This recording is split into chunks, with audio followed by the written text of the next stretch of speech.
എല്ലാവർക്കും നമ്മുടെ പുതിയ വീഡിയോയിലേക്ക് സ്വാഗതം. ഇന്നത്തെ നമ്മുടെ റെസിപ്പി നല്ല ടേസ്റ്റി ആയിട്ടുള്ളൊരു സ്നാക്സ് ആണ്. കാണാനായിട്ട് നല്ല ഭംഗിയും കഴിക്കാനായിട്ട് നല്ല ടേസ്റ്റി ആയിട്ടുള്ളൊരു സ്നാക്സ് ആണ് കേട്ടോ ഇത്. ഇതിലെ ഫില്ലിംഗ് ആണെങ്കിൽ നമുക്കൊരു 2-3 മിനിറ്റിനുള്ളിൽ തന്നെ റെഡിയാക്കിയിട്ട് എടുക്കാൻ പറ്റും. അപ്പോൾ നല്ല ടേസ്റ്റി ആയിട്ടുള്ള ഈ ഒരു സ്നാക്സ് എങ്ങനെയാണ് തയ്യാറാക്കുന്നതെന്ന് നമുക്കൊന്ന് നോക്കാം. ഈ ഒരു വീഡിയോ ഇഷ്ടപ്പെടുവാണെങ്കിൽ മറക്കാതെ തന്നെ ഒരു ലൈക്ക് ബട്ടൺ ഒന്ന് ക്ലിക്ക് ചെയ്യണേ.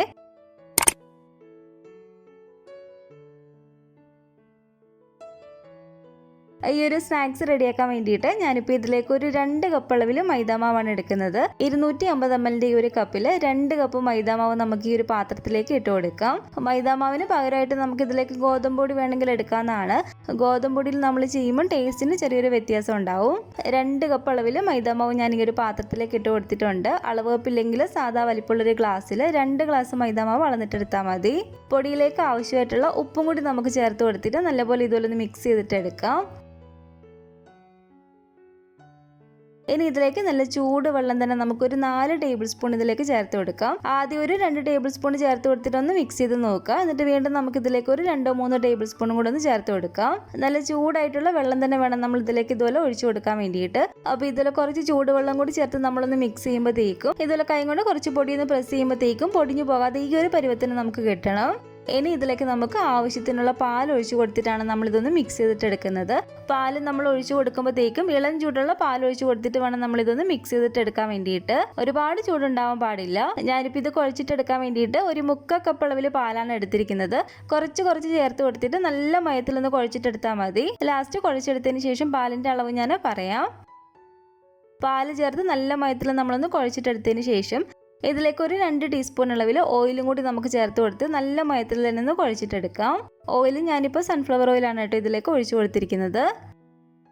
അപ്പോൾ ഈ ഒരു മാവ് നല്ല മയത്തിൽ തന്നെ നല്ല സോഫ്റ്റ് ആക്കി ഞാനൊന്ന് കുഴച്ചെടുത്തിട്ടുണ്ട്.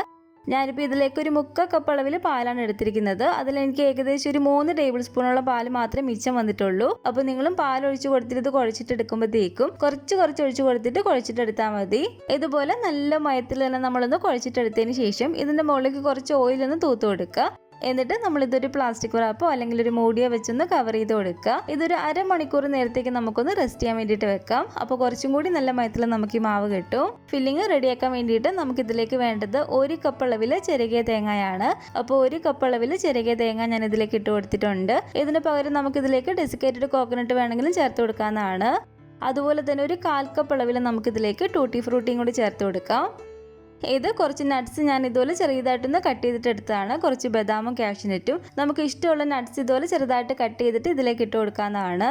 അതുപോലെ തന്നെ ഒരു 10ഓളം ചെറിപ്പഴം ഇതുപോലെ ചെറുതായിട്ട് കട്ട് ചെയ്തിട്ട് എടുത്താണ്. അതും കൂടെ ഞാൻ ഇതിലേക്ക് ഇട്ട് കൊടുത്തിട്ടുണ്ട്.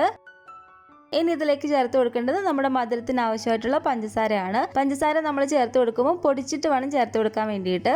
നമ്മുടെ ഒരു മധുരത്തിനനുസരിച്ച് ഇതിലേക്ക് നമുക്ക് പഞ്ചസാര പൊടി ചേർത്ത് കൊടുക്കാവുന്നതാണ്. ഞാനിപ്പോൾ ഇതിലേക്ക് ഒരു 1/4 കപ്പ് അളവിൽ പഞ്ചസാര പൊടിച്ചതാണ് ചേർത്ത് കൊടുക്കുന്നത്. ഇതെല്ലാം കൂടി ചേർത്ത് കൊടുത്തിട്ട് നമുക്കൊന്ന് മിക്സ് ചെയ്തിട്ട് എടുക്കാം കേട്ടോ. ഇതിലേക്ക് ഒരു 1/4 ടീസ്പൂൺ അളവിൽ ഏലക്കയുടെ ഒരു ഫ്ലേവർ ഇഷ്ടമാണെങ്കിൽ ഏലക്കാപ്പൊടിയും കൂടി ചേർത്ത് കൊടുത്തിട്ട് ഒന്ന് മിക്സ് ചെയ്യാവുന്നതാണ്. അപ്പോൾ നമ്മുടെ ഫില്ലിംഗ് ഇവിടെ റെഡി ആയിട്ടുണ്ട്. ഇത്രയേ ഉള്ളൂ. വളരെ എളുപ്പമാണ് ഫില്ലിംഗ് റെഡിയാക്കി എടുക്കാൻ വേണ്ടിയിട്ട്. ഇത് മധുരമുള്ളൊരു ഫില്ലിംഗ് ആണ്. നിങ്ങൾക്ക് സ്പൈസി ആയിട്ടുള്ള ഫില്ലിംഗ് ആണ് വേണ്ടതെങ്കിൽ സ്പൈസി ആയിട്ടുള്ള ഫില്ലിംഗ് ഇതിലേക്ക് വെച്ച് കൊടുക്കാവുന്നതാണ്. അപ്പോൾ മാവ് നമ്മളിവിടെ റെസ്റ്റ് ചെയ്യാൻ വെച്ചിട്ട് ഒരു അരമണിക്കൂറോളം ആയിട്ടുണ്ട്. ഇനി നമുക്കിത് ഏകദേശം ഒരേ വലിപ്പത്തിൽ ഒരു 4 ബോൾസ് ആക്കിയിട്ട് എടുക്കാം. ഇതുപോലെ 4 ബോൾസ് ആക്കി എടുത്തതിന് ശേഷം നമുക്കിതൊന്ന് പരത്തിയിട്ടെടുക്കണം. ഒന്ന് നമ്മൾ പരത്തിയെടുക്കുന്ന സമയത്ത് ബാക്കിയുള്ള നമ്മൾ എന്തെങ്കിലും വെച്ചൊന്ന് കവർ ചെയ്ത് തന്നെ കൊടുക്കുക. അത് ഡ്രൈ ആയി പോകാതിരിക്കാൻ വേണ്ടിയിട്ട്. ഒരു കൗണ്ടർ ടോപ്പിലോ അല്ലെങ്കിൽ ഒരു ചപ്പാത്തി പലകയിലോ ഇതുപോലെ കുറച്ച് പൊടിയൊന്ന് നമുക്ക് തൂക്കി കൊടുക്കാം. എന്നിട്ട് ഇതുപോലെ മാവ് വെച്ചിട്ട് നമുക്കൊന്ന് പരത്തിയിട്ടെടുക്കാം കേട്ടോ. ഒരുപാട് കട്ടിക്കൊന്നും നമ്മളിത് പരത്തിയിട്ടെടുക്കരുത്. അത്യാവശ്യം നൈസായിട്ട് വേണം നമ്മളിതൊന്ന് പരത്തിയിട്ടെടുക്കാൻ വേണ്ടിയിട്ട്. അപ്പോൾ ആവശ്യത്തിന് പൊടിയൊന്ന് തൂകിയതിന് ശേഷം നമുക്കിതൊന്ന് റൗണ്ടാക്കി പരത്തിയിട്ടെടുക്കാം.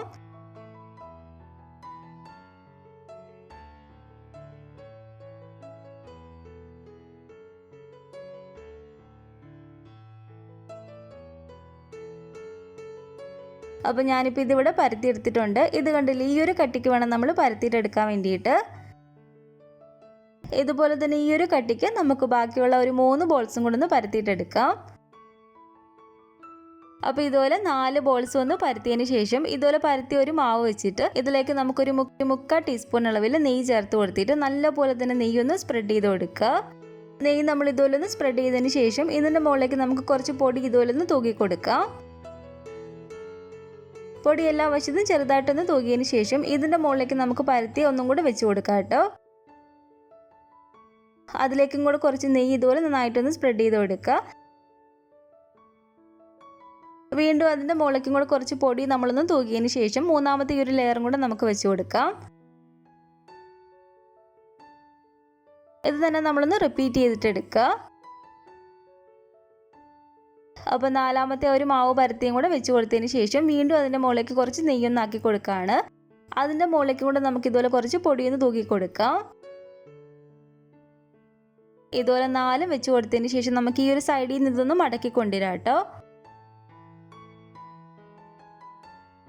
അപ്പോൾ ഇതുപോലെ ഫുള്ള് നമ്മളൊന്ന് മടക്കിയതിന് ശേഷം കൈ കൊണ്ട് ഇതുപോലെ ചെറുതായിട്ടൊന്ന് റോൾ ചെയ്ത് കൊടുക്കുക. എന്നിട്ട് ചെറിയതായിട്ട് ഈ ഒരു 2 ഐറ്റം നമുക്കൊന്ന് കട്ട് ചെയ്ത് മാറ്റാം. ഇതൊരു 8-9 പീസായിട്ട് നമുക്കൊന്ന് കട്ട് ചെയ്തിട്ടെടുക്കാം.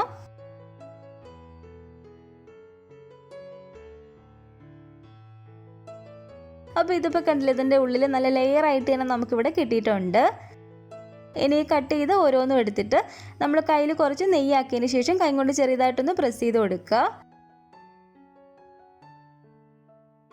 എന്നിട്ട് നമുക്കിതൊന്ന് റൗണ്ട് ആക്കി ഒന്ന് പരത്തിയിട്ടെടുക്കാം.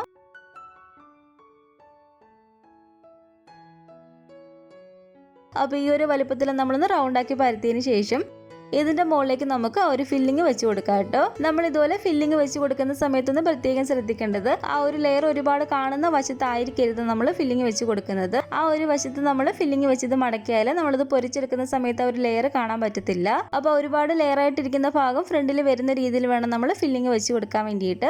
എങ്കിലേ നമ്മളിത് ഫ്രൈ ചെയ്തിട്ട് എടുക്കുന്ന സമയത്ത് കാണാൻ ഒരു ഭംഗി ഉണ്ടാവത്തുള്ളൂ. ഇത് നമ്മൾ മടക്കി എടുക്കുന്ന സമയത്ത് നല്ലപോലെ തന്നെ ഒട്ടി വരാൻ വേണ്ടിയിട്ട് ഇതിൻ്റെ സൈഡിലെല്ലാം ഞാൻ കുറച്ച് പാലൊന്ന് തൂത്ത് കൊടുക്കുകയാണ്. അപ്പോൾ പാൽ എല്ലാ സൈഡിൽ നിന്നും തൂത്ത് കൊടുത്തതിന് ശേഷം ഇതുപോലെ നമുക്കൊന്ന് മടക്കിയിട്ടെടുക്കാം. ഇതുപോലെ നമുക്കൊന്ന് മടക്കിയിട്ട് സൈഡൊന്ന് ഒട്ടിച്ചു കൊടുക്കാം കേട്ടോ. അപ്പോൾ ഇതിൻ്റെ ഒരു അറ്റത്ത് കാണാൻ ചെറിയൊരു ഭംഗിക്ക് ഡിസൈൻ പോലെ വേണമെങ്കിൽ ഒരു ഫോർക്ക് വെച്ചിട്ടൊന്ന് പ്രസ് ചെയ്ത് കൊടുക്കുക. അല്ലെങ്കിൽ നമ്മൾ ഇതുപോലത്തെ സ്നാക്സ് ഉണ്ടാക്കുന്ന സമയത്ത് ആ ഒരു അറ്റത്ത് ആ ഒരു ഷേപ്പ് കിട്ടാൻ വേണ്ടിയിട്ട് ഉപയോഗിക്കുന്ന അച്ചുണ്ടല്ലോ, അതിൽ വെച്ചിട്ടൊന്ന് ഷേപ്പ് ആക്കിയിട്ട് എടുക്കുകയോ ചെയ്താലും മതി. നമ്മുടെ ഇതുപോലൊരു സ്റ്റിക്ക് ഉണ്ടെങ്കിൽ ഈ ഒരു ഷേപ്പിൽ വേണമെങ്കിൽ നമുക്ക് ആക്കിയിട്ട് എടുക്കാവുന്നതാണ്. ഒരു വി ഷേപ്പിൽ ഇതിലൊന്ന് കട്ട് ചെയ്തതിന് ശേഷം അകത്തെ ആ ഒരു മാവങ്ങ് എടുത്ത് മാറ്റിയാൽ മതി. ഇങ്ങനെ സ്റ്റിക്ക് വെച്ച് നമ്മൾ ചെയ്യണമെന്ന് ഒരു നിർബന്ധമില്ല കേട്ടോ. ഒരു ഫോർക്ക് ഉണ്ടെങ്കിൽ ജസ്റ്റ് ഒന്ന് പ്രസ് ചെയ്യുമ്പോഴത്തേക്കും തന്നെ ചെറിയൊരു ഡിസൈൻ പോലെ നമുക്ക് കിട്ടും. അല്ലെങ്കിൽ നമ്മൾ ഈ അറ്റം ചെറുതായിട്ട് കൈ വെച്ചിട്ടൊന്ന് പിരിച്ചിട്ടെടുക്കത്തില്ലേ, അതുപോലെ ഒന്ന് പിരിച്ചിട്ടെടുത്താലും മതി. അപ്പോൾ ഇത്രേ ഉള്ളൂ. ഇതുപോലെ തന്നെ നമുക്ക് ഓരോന്നും പരത്തിയിട്ട് അതിൻ്റെ ഉള്ളിൽ ഒരു ഫില്ലിങ് വെച്ച് കൊടുത്തിട്ട് അതിൻ്റെ അറ്റം നമുക്ക് ഇഷ്ടമുള്ള രീതിയിൽ ഷേപ്പാക്കി എടുക്കാവുന്നതാണ്. ഷേപ്പൊന്നും ആക്കാതെ നല്ല പോലെ തന്നെ വിട്ടുപോകാത്ത രീതിയിലൊന്ന് ഒട്ടിച്ചു കൊടുത്താലും മതി. അപ്പോൾ ഈ ഒരു മാവിനകത്ത് എല്ലാം തന്നെ ഫില്ലിങ് വെച്ചിട്ട് ഞാൻ ഇതുപോലെ ഒന്ന് ആക്കി എടുത്തിട്ടുണ്ട്. ഇതിന് നമുക്ക് എണ്ണയ്ക്കകത്തോട്ട് ഇട്ട് കൊടുത്തിട്ടൊന്ന് ഫ്രൈ ചെയ്തിട്ട് എടുത്താൽ മാത്രം മതി. എണ്ണ അത്യാവശ്യം നല്ല ചൂടായിട്ട് കിടക്കുകയാണ്. അത്യാവശ്യം നല്ല ചൂടായിട്ട് കിടക്കുന്ന എണ്ണയിലേക്ക് തന്നെ നമുക്കിത് ഇട്ട് കൊടുക്കാം. തീ ഒരുപാട് നമ്മൾ കൂട്ടിയിട്ടിട്ട് കൊടുക്കരുത്. കൂട്ടിയിട്ട് കൊടുത്ത് ഇതങ്ങ് പെട്ടെന്ന് കരിഞ്ഞു പോകും. അപ്പോൾ ഇതുപോലെ ഇട്ട് തിരിച്ചു മറിച്ചിട്ട് കൊടുത്ത് നല്ലൊരു ഗോൾഡൻ കളർ ആകുമ്പോഴത്തേക്കും നമുക്കിതങ്ങ് എടുക്കാവുന്നതാണ്.